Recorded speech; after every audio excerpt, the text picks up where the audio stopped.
नमस्कार दोस्तों। बिहार के राज्यपाल राजेंद्र आर्लेकर ने नई आरक्षण नीति को मंजूरी दे दी है और विधेयक पर हस्ताक्षर करके सरकार को वापस कर दिया है। इसके बाद राज्य सरकार ने अपने गजट में प्रकाशित करके इसे लागू भी कर दिया है।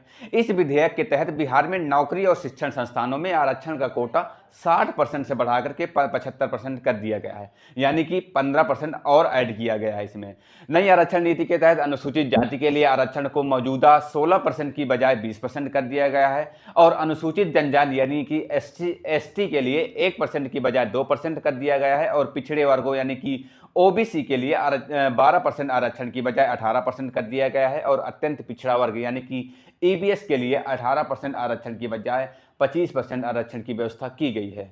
दरअसल हुआ क्या कि कुछ समय पहले बिहार राज्य में जातिगत जनगणना कराई गई और जातिगत जनगणना के आंकड़ों के अनुसार ही आरक्षण देने के लिए विधानमंडल में आरक्षण संशोधन विधेयक 2023 प्रस्तुत किया गया है।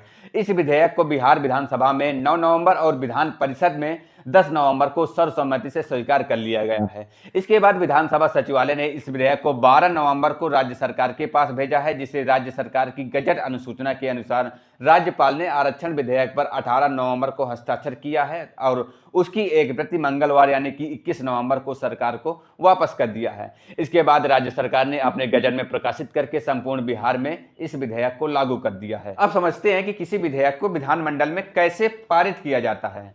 तो देखिए, विधानमंडल के दो भाग होते हैं, एक होता है विधानसभा और एक होती है विधान परिषद।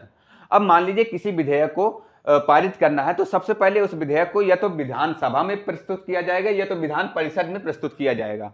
मान लीजिए विधानसभा में प्रस्तुत कर दिया गया किसी बिल को, तो अब विधान परिषद में प्रस्तुत होने के बाद इसके जो विधानसभा के लगभग जितने सदस्य होंगे, कुल सदस्यों का 2/3 सदस्यों के द्वारा इसे पारित किया जाना चाहिए, यानी कि उनकी सहमति होनी चाहिए उस विधेयक पर कि हम इस विधेयक को प्रस्तुत कर रहे हैं, पारित कर रहे हैं।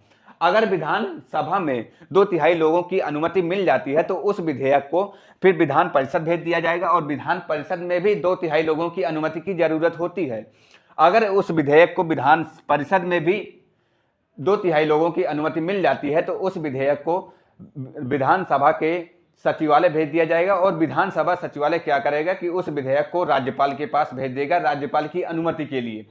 अब राज्यपाल के पास 3 प्रकार की शक्तियां होती हैं, या तो वो उस विधेयक को रद्द कर देगा, या तो उस विधेयक को अपने पास रख लेगा, या तो फिर उस विधेयक को पारित करके सरकार के पास भेज देगा। अब राज्यपाल की अनुमति के बाद उस विधेयक को पूर्णतः पारित मान लिया जाता है। इसके बाद राज्य सरकार अपने गजट में प्रस्तुत कर देती है और इसके बाद संपूर्ण राज्य में लागू हो जाता है। इसी प्रकार आरक्षण संशोधन विधेयक 2023 को पारित किया गया है। पहले विधानसभा में पारित किया गया, फिर विधान परिषद में पारित किया गया, इसके बाद राज्यपाल ने भी अपनी अनुमति दे दी है। इसके बाद 21 नवंबर को राज्य के गजट में प्रस्तुत करके राज्य में लागू कर दिया गया है। इस विधेयक के लागू होने के बाद बिहार में सरकारी सेवाओं और शैक्षणिक संस्थानों में राज्य में मौजूद जातियों की संख्या के अनुसार आरक्षण दिया गया है, जिसमें अनुसूचित जातियों यानी कि एससी को आरक्षण 20% और अनुसूचित जनजातियों यानी कि एसटी को 2%, अत्यंत पिछड़ा वर्ग यानी कि ईबीएस को 25% और पिछड़ा वर्ग यानी कि ओबीसी को 18% और आर्थिक रूप से पिछड़ा वर्ग यानी कि ईडब्ल्यूएस को 10% आरक्षण की व्यवस्था की गई है।